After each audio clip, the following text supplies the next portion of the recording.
Following the Los Angeles Lakers' acquisition of Luka Doncic last season, center Jaxson Hayes was thrust into a starting role as the team had no other real bigs. Hayes did a more than admirable job for the remainder of the regular season and built up a great rapport with the Lakers' superstar guard. This season will see Hayes return to his reserve role where he shines best, but his connection with Doncic on the Lakers will continue to grow. In fact, following the Lakers' preseason game against the Dallas Mavericks in which Hayes finished with 12 points, 10 rebounds, and 4 assists, the center revealed that he is working on getting a Slovenian passport in order to become a member of the Slovenian national team. "That's my guy," Hayes said of Doncic. "I'm working on getting me a Slovenian passport right now so I can play with him upcoming next summer. So yeah, that's my man."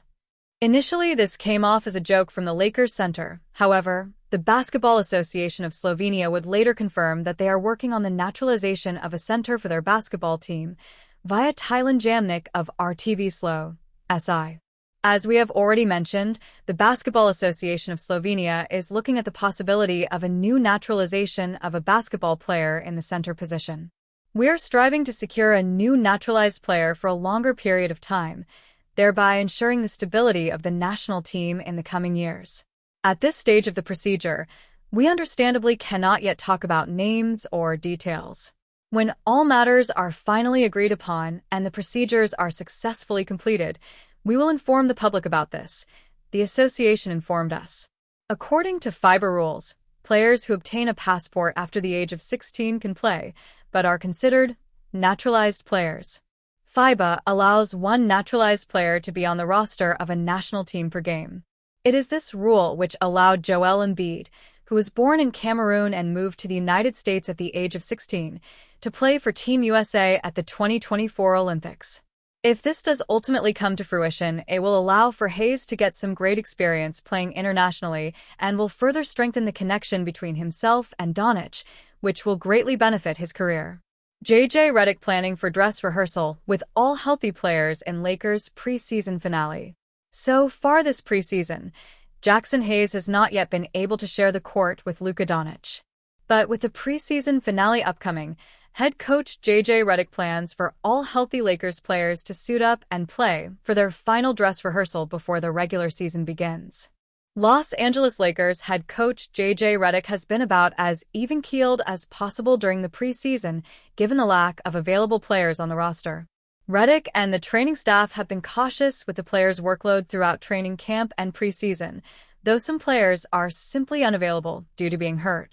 LeBron James is the biggest name on the sidelines as he works through a sciatica issue, while players like Marcus Smart are being monitored as they work themselves back to full health. Even Luka Doncic was rested to begin the preseason after coming off Eurobasket 2025, so Redick and his staff have understandably been trying to find ways to get reps in where they can.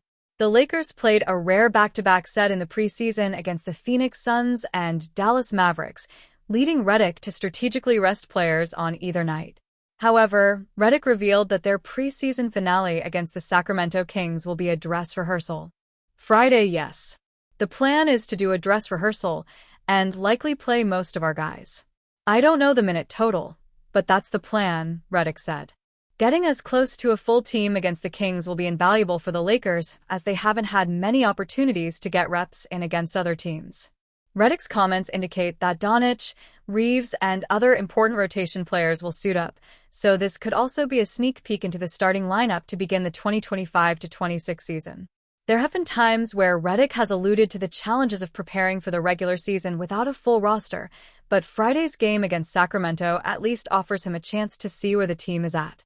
The improvements have been small, but there have upticks in terms of competitiveness, defense, and shot quality game by game. While ending preseason on a high note with a win would be preferred, the most important thing is for the Lakers to execute the game plan on both ends of the floor and come out of it unscathed from injuries.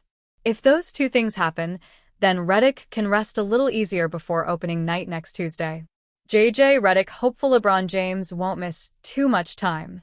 The Lakers will be without LeBron James for at least the first month of the season, though JJ Redick is hopeful that the superstar won't be forced to miss too much time. The Los Angeles Lakers are no longer LeBron James' team, and with every update, the gulf between him and Luka Doncic seems to be getting bigger. That's not to say that James and Doncic are on bad terms. In fact, the opposite seems to be true. However, James has quickly gone from the first option to 1B to the clear-cut second-best player on his team. Add in that he will miss the first 2 weeks of the regular season with injury, and suddenly, the Lakers should be less inclined to keep investing in him. LeBron James to end 21-season streak. Starting in the 2023-24 season, players had to appear in 65 contests to be considered for season awards and All-NBA nods. Since then, James has appeared in 71 and 70 games, keeping alive his 21-season streak of All-NBA nods. James is expected to miss between 5 and 10 games to start the season. On top of that, he will be under serious load management all year long. The chances of him meeting the threshold seem slim.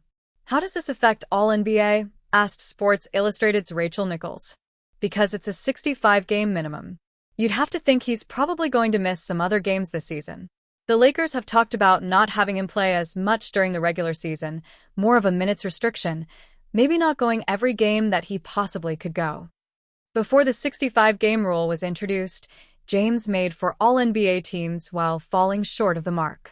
His ability to prove that he's still an elite player has helped ensure he is always paid a maximum salary. The fact that he is still, quote, playing at an All-NBA level, that he made All-NBA last year, that has been a real calling card of no, LeBron's still good, right? He still deserves that big salary that he wants, Nichols added. Well, it's going to be hard for him to make All-NBA if you start out the season missing that many games. If James can be healthy in the playoffs and not make the All-NBA team, that would be the perfect scenario for the Lakers. Los Angeles Lakers can easily re-sign James. James will be an unrestricted free agent next summer, and every team with cap space will be lining up to sign him. If he plays in 65 games, it stands to reason that the media will vote him to a 22nd All-NBA team, mostly out of respect. If he's coming off a season where there is concrete evidence that he is a top 15 player still, he can command maximum money. The Lakers have been urged to keep James, although shelling out over $50 million for a player in his 40s is asinine. James is unlikely to accept a veteran minimum out of pride, although if his age catches up to him and affects his durability, he will have less bargaining power. Excluding James's salary, the Lakers have about $44.1 million coming off the books next summer. Most of that will probably go to re-signing Austin Reaves, who will also be a free agent. After that, there should be enough to pay James what he's worth.